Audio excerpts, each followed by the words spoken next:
मशरिक़ वस्ता में जंग सिर्फ मिसाइलों से नहीं लड़ी जाती, कभी कभी सबसे बड़ा धमाका बैंक अकाउंट्स में होता है।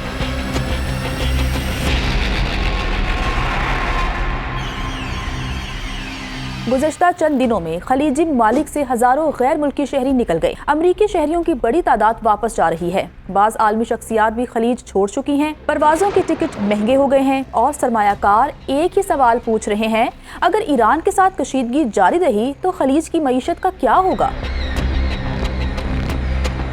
अस्सलाम वालेकुम, मैं हूं जन्नत जमशेद और आप देख रहे हैं सुनो एक्सप्लेन्स। खलीजी ममालिक से लोग क्यों जा रहे हैं, सरमायाकार क्या सोच रहे हैं और अगर ये कशीदगी लंबी हो गई तो मईशत पर इसके क्या असरात पड़ सकते हैं।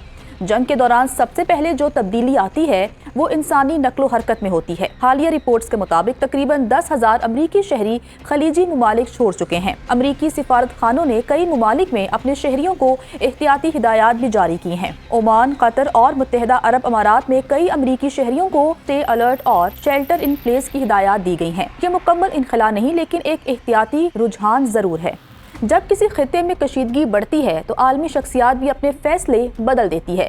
मिसाल के तौर पर फुटबॉलर स्टार रोनाल्डो के बारे में खबरें आई हैं कि उन्होंने आर्जी तौर पर खलीज छोड़कर यूरोप का रुख किया। ये सिर्फ एक फर्द का फैसला नहीं, ये एक नफ्सियाती इशारा होता है जो सरमायाकारों और गैर मुल्कियों को भी मुतासिर करता है। कशीदगी बढ़ने के बाद खलीजी ममालिक से यूरोप और एशिया की परवाज़ों की मांग बढ़ गई है। इसके नतीजे में कई रूट्स पर टिकटों की कीमतें 2 से 3 गुना तक बढ़ गई हैं।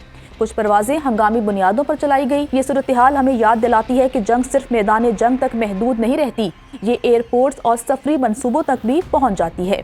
नाजरीन, खलीजी ममालिक की मईशत दुनिया के बड़े सरमायाकारों पर बहुत ज्यादा इन्हिसार करती है। मुत्तहिदा अरब अमारात, कतर और सऊदी अरब गुज़श्ता 2 दिहाइयों से खुद को आलमी सरमायाकारी का मरकज बनाने की कोशिश कर रहे हैं। लेकिन अगर ईरान के साथ कशीदगी जारी रहती है तो सरमायाकारों के जहन में एक सवाल पैदा होता है, क्या यह खित्ता तवील मुद्दत के लिए महफूज रहेगा। सरमायाकारी हमेशा इस्तेहकाम को पसंद करती है और जंग इसके बिल्कुल बरक्स होती है। सवाल ये है कि क्या सरमायाकार वापस आएंगे। ये सवाल आसान नहीं। माजी हमें 2 मुख्तलिफ मिसालें देता है। पहली मिसाल इराक की है, जहां जंग के बाद सरमायाकारी को वापस आने में कई साल लगे। दूसरी मिसाल खलीजी ममालिक की है, जहां कशीदगी के बावजूद मईशत जल्द बहाल हो जाती है। खलीज की एक बड़ी ताकत यह है कि यहाँ इंफ्रास्ट्रक्चर मजबूत है, रियासती इदारे मुस्तहकम हैं और तवानाई के वसाइल दुनिया के लिए जरूरी हैं।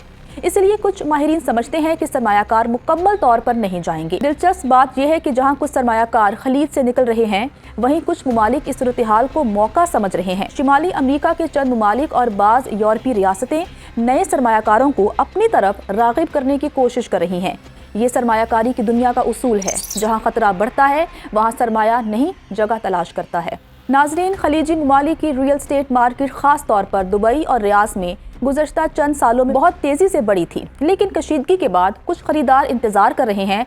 कुछ सरमायाकार अपनी सरमायाकारी रोक रहे हैं। अगर सूरत-ए-हाल जल्द बेहतर हो गई तो मार्केट दोबारा तेजी पकड़ सकती है, लेकिन अगर कशीदगी लंबी हो गई तो रियल एस्टेट सबसे पहले मुतासिर हो सकती है। जंग का असर सिर्फ मैदान जंग तक महदूद नहीं रहता, ये परवाजों की कीमतों में भी नजर आता है, ये सरमायाकारों के फैसलों में भी नजर आता है और ये शहरों की रियल एस्टेट मार्केट में भी दिखाई देता है। खलीजी ममालिक इस वक्त एक ऐसे मोड़ पर खड़े हैं जहां सिक्योरिटी और मईशत दोनों का इम्तिहान हो रहा है। अगर कशीदगी कम हो गई तो खलीज की मईशत शायद दोबारा तेजी से संभल जाए, लेकिन अगर ईरान के साथ तनाज़ा लंबा हो गया तो सरमायाकारी के नक्शे बदल सकते हैं। और यही वजह है कि दुनिया भर के सरमायाकार इस वक्त मशरिक़ वस्ता को बहुत गौर से देख रहे हैं। सवाल ये है, क्या खलीज एक बार फिर बहरान से निकल आएगी या आलमी सरमायाकारी का मरकज किसी और खित्ते में मुंतकिल होना शुरू हो जाएगा। कमेंट्स में अपनी राय का इजहार ज़रूर कीजिएगा। मुझे जन्नत जमशेद को दीजिए इजाज़त। खुदा हाफिज़।